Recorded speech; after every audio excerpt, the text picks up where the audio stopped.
First, live, local. This is Fox 12 Now.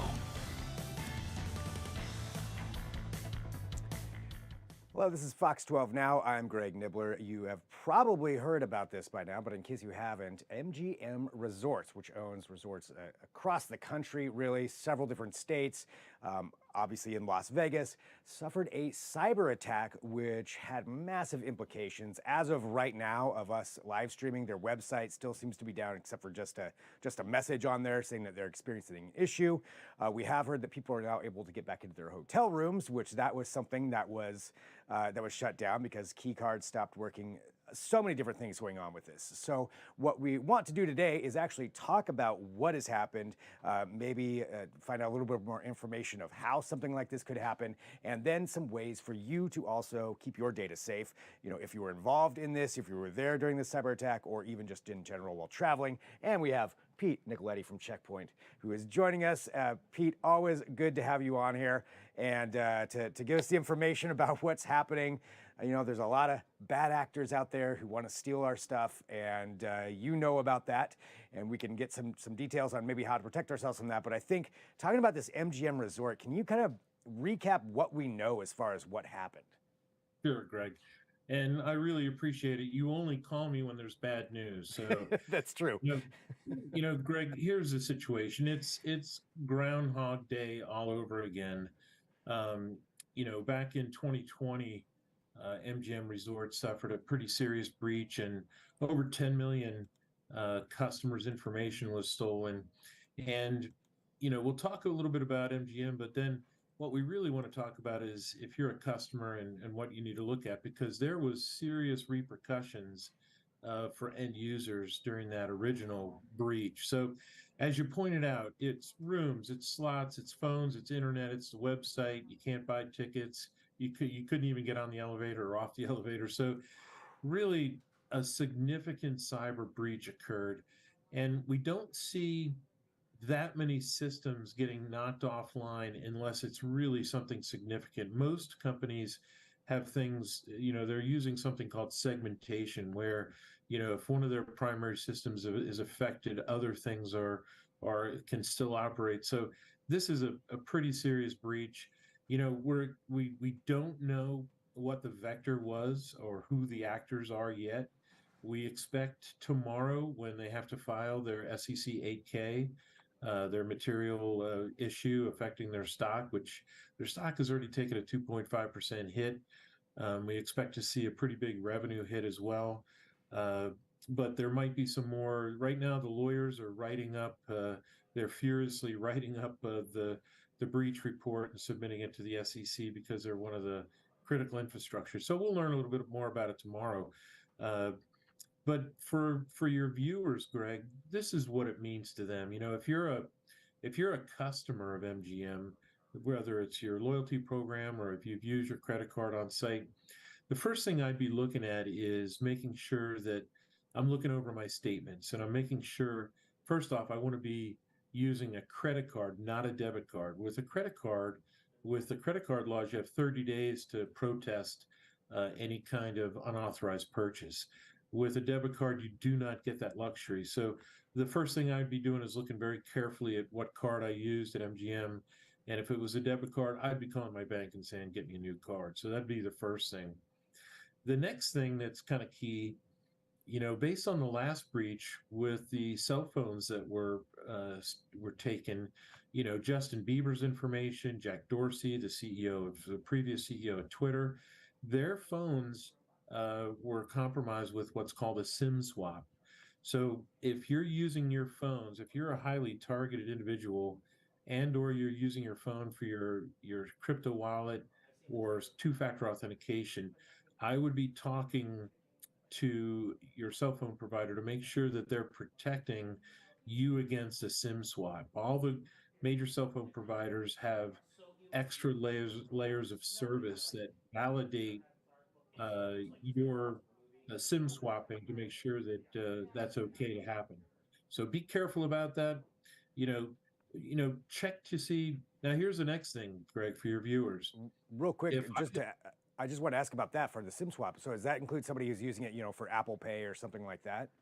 Yeah, Okay. absolutely. Yeah. So anything that your phone could be used for, here's the problem. These criminals are walking into the kiosks that are, and they're low paid people, and for $1,000 or $2,000 cash, they're saying, "Hey, port this number over to this new phone," and all of a sudden your phone doesn't work, and all the authentication that your phone does would be authorized. A hacker would have it in their hands. So you really want to be super careful with that. So uh, hopefully that answered your question. The next issue is right now, I would not open an email from MGM. I would go directly to their website, which still is offline, but that's going to be less risky.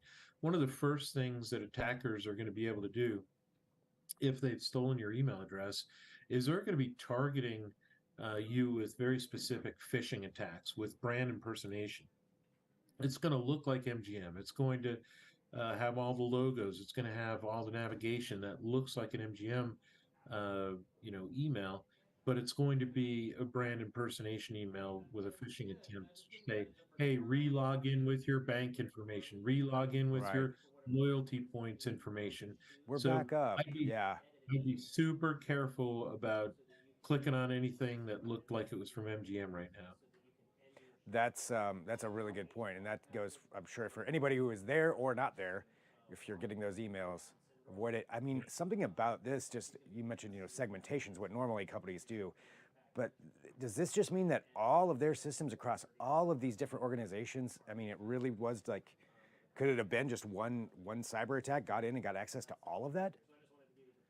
Well, I mean, I know we that's don't know, so I guess we don't want to speculate, but yeah, I'm we just don't want to curious if that's speculate too much, possible. but that's, they wouldn't, here's the thing. They have so much revenue per hour to have them make the decision to pull the plugs on their slots, which are typically segmented.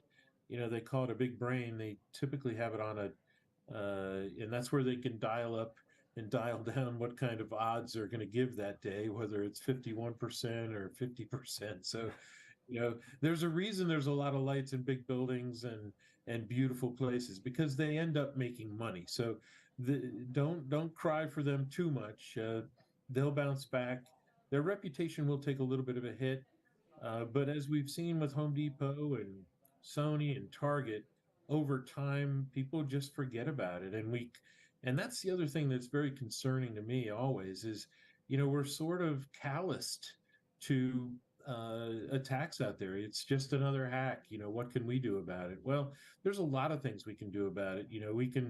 We vote with our feet. We vote with our wallet, and we look for companies that are more secure and that are going to be able to protect your information a little bit better than the next guys. So they will take a little bit of hit, but hopefully, they've it's a great company. I've been to many MGMs in Atlantic City and in Las Vegas and even the National Harbor there. It's in DC. They have a great facility. So hopefully they'll get things squared away and get back online as quickly as possible and minimally affect customers. But we'll have to see what data. We don't know whether it's a ransomware attack or whether it's a data exfiltration attack where they've taken customer information like they did last time through a misconfigured cloud server. So we'll soon find out, and then we'll be able to really give much more specific countermeasures that your viewers can use. But those general ones I just gave out are pretty good to start with. Yeah, pretty good ways to watch out there if you were anywhere near this MGM side of things. I mean, I think it's also a testament just how good these actors are, the bad actors are. If they're, MGM, like you mentioned, they make a lot of money. I mean, that's the whole point of it. It's casino. I mean, they casinos and all the other things that they operate, and even they can be victim to this, which is such a huge part. Which I did want to, hopefully, if we can. I mean, you covered some of these topics, but just for people out there keeping their data safe. So you mentioned that some of the big steps to do. Are there any general travel tips or something that people could do if they're to just keep their data safe on a day-to-day basis? Well, one of the things that we talk to our customers about is very valid for end users is make sure you have a good backup and make sure you have a good way to restore it. not just your phones with iCloud and the Android tools, but make sure your photos, your banking records, make sure all that's backed up. There's really, OneDrive is out there. There's tons of other tools out there. They're very inexpensive for $50 a year. In my case, I have three backups. So if somebody's whacked, I've got two other copies in addition to my local copy. So I don't trust any single provider. And you shouldn't, if your laptop gets stolen or your computer gets stolen or your kid clicks on some goofy link and whacks your computer, you don't want to be put out of business and inconvenience. You want to be able to restore that pretty quickly. So backing up and then testing that backup to make sure you understand how to restore, not in a panic mode, because Right. typically we have a situation you're in a panic mode and you don't know where to start. You don't have the phone number. You don't have your keys and all that stuff. So test the full life cycle of your backup. So that's number one. Number two, make sure you have some type of protection on your computer. And then, Checkpoint offers a free tool called Zone Alarm. If you just go to zonealarm.com, download it, there's no cost. It'll really prevent a lot of issues from occurring. A lot of people reuse passwords, and Zone Alarm will say, no, no, no, this is a new website.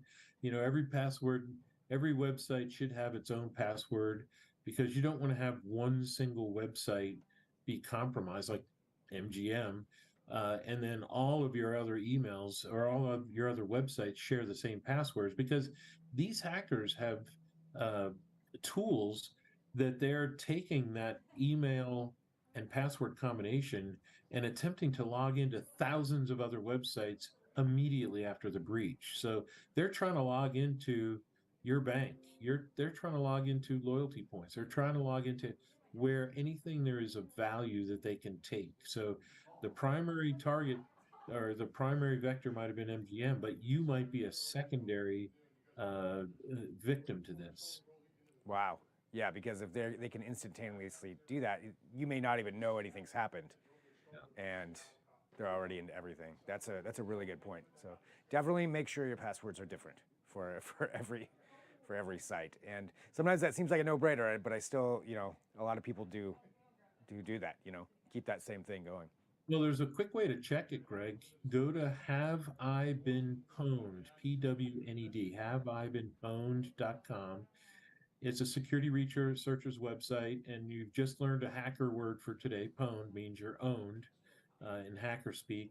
And that'll show you, what websites that you've been a member of that this researcher has the database of the breached email and password combination. So if your name is on that list and you've reused that password, I would very, very quickly uh, consider changing the passwords to all my other websites and have them be unique.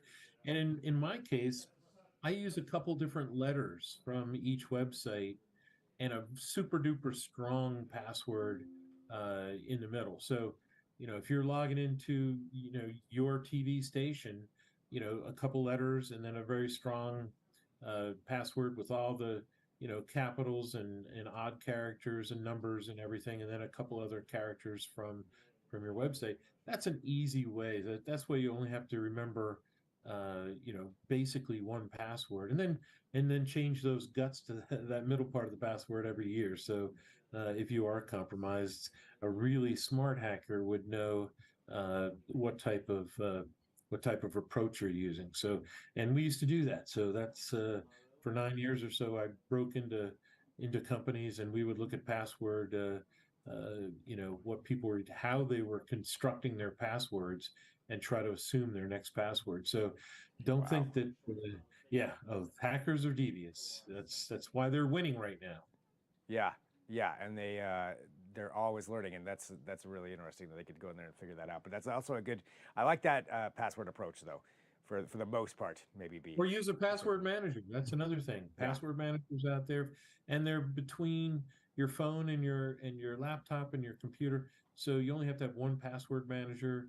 There's a couple of really good ones out there, three or four of them. Go to Tom's Hardware Guide to see them. PC Magazine rates them all the time, and pick a good one, and go ahead and license it for a couple of bucks, and you'll be much happier with a very, very strong password for each and every website that you use.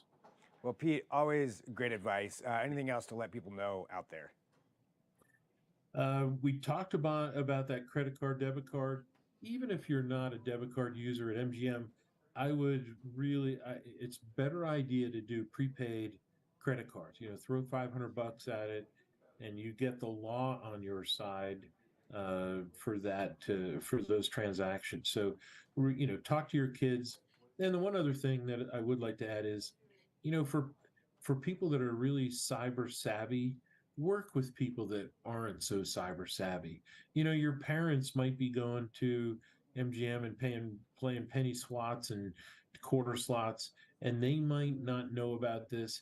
So reach out to them and help them. So really, the cybersecurity experts, the kids these days, they need to help their parents and their grandparents navigate the internet and some of the security potholes that are out there. There you go. So don't laugh at it. Actually, help them out when there's some issues Don't that are mock going. them.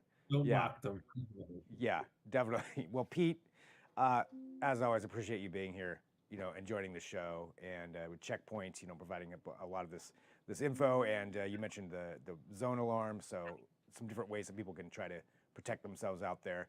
And I know it's always when something bad is happening that you're on the show, but you give us the information that we need. So that's why it's so important. Always happy to help, Greg. Awesome. Thanks, Pete. And thanks to everybody, too, who's joining in live.